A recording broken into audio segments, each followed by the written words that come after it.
افسوس در افسوس افسوس اس بات پر ہے کہ جس عورت کو شادی سے پہلے پھولوں کا ہار پہنا دیا جاتا ہے، جس عورت کو سونے میں لاد دیا جاتا ہے، اس عورت کو شادی کے بعد کچن تک محدود کیوں کر دیا جاتا ہے، اس کی سوچوں کا گلا کیوں کھول دیا جاتا ہے، اس کی خواہشات کو کیوں مار دیا جاتا ہے۔ افسوس اس بات پر ہے، افسوس اس بات پر کہ ہمارے نوجوان جو کہ شادی سے پہلے مر مٹنے، چاند تارے توڑنے اور مر مٹنے کے دعوے کرتے ہیں، شادی کے بعد ان کے یہ وعدے دھرے کے دھرے کیوں رہ جاتے ہیں۔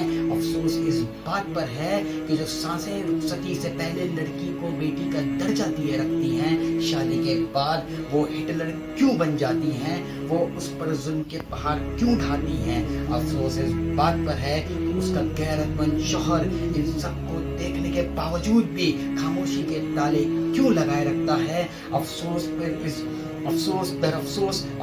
پر اس بات پر ہے کہ اپنے آپ نے اس ہنستی کھیلتی لڑکی کی زندگی کی بینڈ کیوں بجا دی۔ افسوس تو اس وقت آپ کو ہوگا جب وہ خدا وقت پلٹے گا۔ افسوس اس بات پر ہے کہ نکاح کے دو بول پر وہ گواہ باپ، وہ گواہی کہاں غائب ہو جاتے ہیں، جب اس عورت پر ظلم کے پہاڑ توڑے جاتے ہیں۔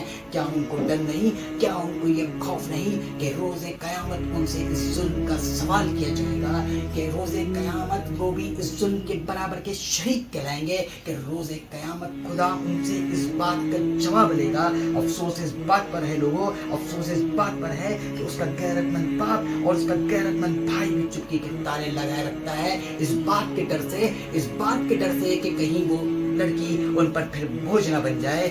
افسوس اس بات پر ہے لوگوں، ڈرو اس وقت سے جب وہ خدا اس کے ظلم کا بدلہ لے گا، ڈرو اس وقت سے کہ جب وہ آسمان اس کی آہوں سے، اس کی صداؤں سے، اس کی دعاؤں سے چیر جائیں گے۔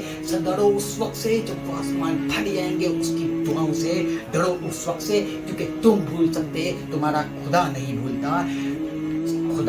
جس خدا نے ایک ماں بیٹی بہن کے قدموں کو جنت کا درجہ دیا رکھا ہے، جس خدا نے ایک ماں بیٹی بہن کے قدموں کو جنت کا درجہ دیا رکھا ہے، تو پھر سوچو لوگوں، اس کی ایک صدا تمہیں کس قدر برباد کر دے گی، اس کی ایک صدا تمہیں کس طرح برباد کر دے گی۔ سوچو لوگوں، سوچو، اس سے پہلے کہیں دیر نہ ہو جائے۔